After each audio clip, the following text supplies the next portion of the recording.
Good morning, everybody. Hope you guys had a good weekend. We are here in our last week before spring break. It's a short week. But yeah, so we're going to get into it today. First off, I want to thank everyone once again for sending in the photos. Today, we are going to review some photos that we had. Some of them are from sports day that I got late, and then some of them are the family photos. So let's go ahead and get into those photos and submissions. All right, so one of the late submissions was from Destiny, wearing her Kobe Bryant jersey. Always a good jersey. Thank you, Destiny. And the next photo was sent in by Wendy. Thank you, Wendy, for including your teammates. We have the girls basketball team: Wendy, Kaylin, Martha, and Camila. Good job, ladies. Now we're gonna jump into the submissions for Family Day.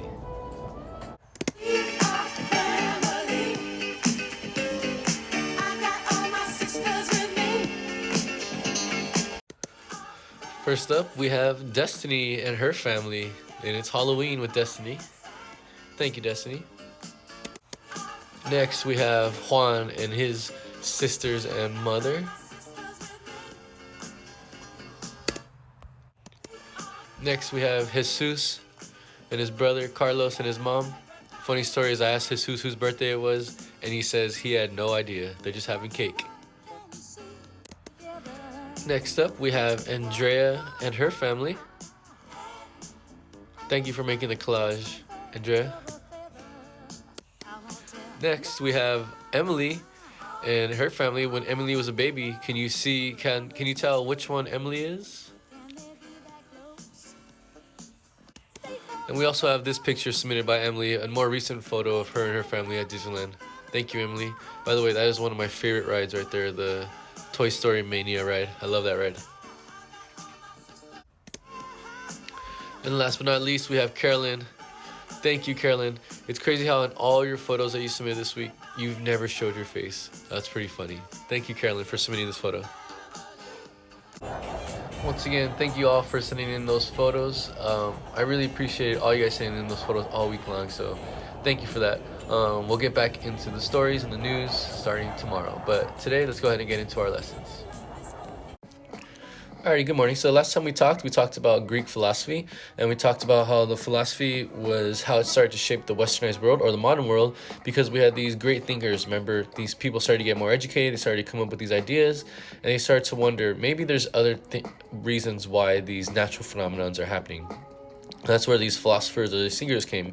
And we talked about three of them. The first one we talked about was Socrates and how he expressed how we should always question everything. And we should never be satisfied. We should always stay curious. And he wanted to question things. And that's how he went about his life. Just saying, okay, so what does an iron do? Okay, why do we need to iron our clothes? What does this do for us? So always questioning. Next, we had this guy. His name was Plato, who studied under Socrates. And Plato was a guy... excuse me. So... Plato wanted to ensure that we had justice and fairness and that we treated everyone equally. That's what his main things were doing, or he spoke of. And then we had Aristotle, and Aristotle also studied, well, he didn't study under Socrates, but he studied under Plato. And Aristotle thought that we should have everything in moderation. Everything, if we have a balance between the good and the evil, then we'll be fine. And everything needs to be based off of reason, and we have to have clear thinking. Okay, so those were the philosophies and how it kind of shaped us to this day. Today we are going to talk about the science and the achievements that they made in science and in math, in medicine, and engineering. But before that, let's go ahead and review the questions from Friday. So number one, what were the ideas of Socrates, Plato, and Aristotle? Socrates, remember, he believed that everyone must not stop looking for knowledge. We should always be curious and we should always ask questions. And they created the Socratic method from this, which is just questioning everything.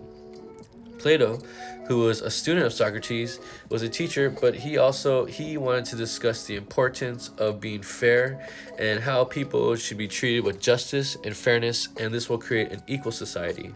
Okay?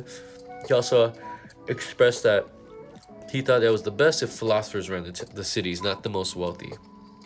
Aristotle, he was considered the greatest Greek thinker, and he taught that people should live their lives in moderation or in balance, and we should not be too greedy, and we shouldn't give everything away, but we should have a balance between the good and the bad. Okay? And we should always have clear reasoning, and that's with order and thought. So if we don't think clearly, then we're going to make bad decisions. Number two, what did ancient Greek philosophers want to find out? Ancient Greek philosophers, they wanted to find out how the human mind worked and how individuals lived to make decisions about behavior. So they just wanted to study humans and see how we make decisions, not how these gods are making decisions or these myths. So they wanted to see how individuals were. Number three, in your opinion, do you think that Aristotle's idea that people should live lives in moderation is a good way? This was your opinion. Most of you guys agreed and said yes, it is a good idea because you don't want to have too much of the good stuff, but you sometimes need some bad things as well just to balance everything out. Just like if you eat In-N-Out every day and you love In-N-Out, it's good. It's not bad, or it is bad for you, but it does taste good. But if you eat it every single day, you're not gonna like it as much. So living in moderation or in balance is a good way to do it, and that's how you can think of Aristotle. Just think about eating your favorite thing every day. You'll kind of get tired of it. So like I said, today we are going to talk about the advances that they made and discoveries that they made in math, science, and engineering. Or excuse me, not math, science, and science, math, engineering, and in medicine. So let's go ahead and get into that to this day, because a lot of this stuff is affected us to this day. Like always, we always want to learn from the past because this is where we got all of our ideas from. So let's get into these Greek advancements. So Aristotle, a lot of his works, they inspired many Greek scientists, and they began to look closely to see how the world actually worked. And they wanted to see this balance. They wanted to see these reasons, and they wanted to see this moderation in effect. And they started to inspire everyone to see how things actually worked. So some Greeks, they spent their whole lives studying mathematics. One of these guys, his name was the scientist named Euclid. And Euclid, he was interested in geometry, which is the study of lines, angles, and shapes. So you can see right there, like all that in the picture is all geometry. He wanted to find out these rules, and a lot of these rules and a lot of discoveries that Euclid made is actually what shaped the background or the frame of geometry, what we're going to learn in school. So you guys will all learn geometry in like 10th grade, I believe, and a lot of this stuff came from Euclid. So other Greek mathematicians included geographers and math, and they used math and the study of the stars, and they actually came up with the actual size of the earth. They got to create maps. They were looking towards the stars and seeing how the stars and math worked together and how they solved a lot of problems. There's also something that's really cool. Math, it has a lot to do with engineering, and math, astronomy, engineering, they all go hand in hand, believe it or not. And what's cool in that picture to the right, if you can't see, you can see that the columns are bulged in the middle, but with the way they drew the lines, it made them look straight. So that's some picture that I wanted you to see as well. But yeah, a lot of the history, or a lot of the history of the math that we've studied today, or that we have today, all came from the Greeks. And most of the geometry came from Euclid. So not only did they make advances in math, but they also made advances in science, medicine, and engineering. So not all of the scientists studied math, even though a lot of them did. A lot of them studied science, such as medicine. So Greek doctors, what they did, because remember, what did these philosophers want to find out? They wanted to find out about the human body and how things worked. So a lot of these Greek doctors studied the human body to understand how that worked. And what they were doing was, in trying to find cures for diseases and to try to keep people healthy, these doctors, they started to make a lot of different discoveries of like medicines and cures.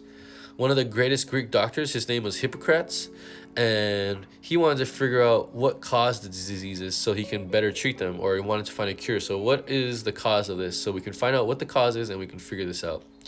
So he's also known for the person that wrote a book about how doctors should behave and how they should morally treat their patients. In fact, Hippocrates, one of his books, or the ideas that he wrote down in his books, if you ever want to become a doctor, you have to say his pledge, and his pledge is like a code of ethics. It's like it's like a way of how you're going to behave when you become a doctor, and that's how he has spread his ideas to us.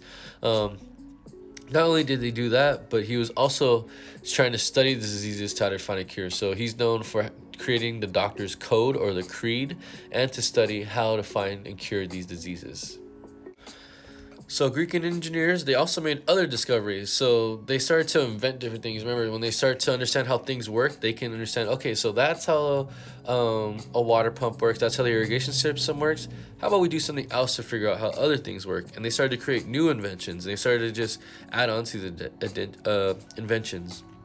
So one thing that they made, his guy's name was Archimedes, and he invented this thing called the water screw. And the water screw is still used today, but the water screw, what it does is It's this big spinning looking thing, and what it does is it brought water up from lower levels of the ground, so underground, and it pumped water out from that ground and brought it up to the fields, which then were spread out to their crops. So a good picture of, or an example of the water screw is right there in the photo to the right. You can see it on the right side, and it's that big corkscrew looking thing, but what it does is it brings the water from the bottom all the way up to the top. So like on this raft ride right there, like Bigfoot Rapids, it's taking the water up to the top from the lower levels, and it brings water from there. So that's pretty cool that we still use this water screw. And that water screw, even though it looks like a high-tech machine, it was actually created in ancient Greece, which is kind of cool. Other things that these Greek inventors were known for was they started to create these huge inventions, but they also started to create toys and mechanical toys, such like birds that flap their wings, puppets so you can control them. They also started to make like coin-operated machines, so like kind of like pinball machines, stuff like that, but like just little games for people to play with and people to be entertained with. So all these little inventions led to a bunch of other inventions. And remember, the whole point of this was the people in Greece, they just wanted to know, they were just curious on how things worked. And because they were so curious about how things worked, they were able to create things and made them work their own way. And a lot of these ideas that we have are still affecting us to this day, as you can see. So as a quick review, we talked about discoveries in math. We talked about how in math, they were able to discover geometry, and this guy named Euclid, he was interested in the shapes, the lines and angles, and he started to come up with all these ideas of geometry, which is founded the basis of geometry, what we learn today. Eventually they started to use these mathematic formulas and methods, and they also started to implement them in medicine. And in medicine, these doctors, they were interested in how the body worked, and they wanted to cure diseases and how to keep people healthy. And when they were studying this, they came up with a lot of new inventions. For example, Hippocrates, he wrote, when he was trying to find cures for different diseases, he would find out how to treat them. He also wrote down the code or the creed for how doctors should behave. And this is a code or a creed that we still use to this day when you want to become a doctor.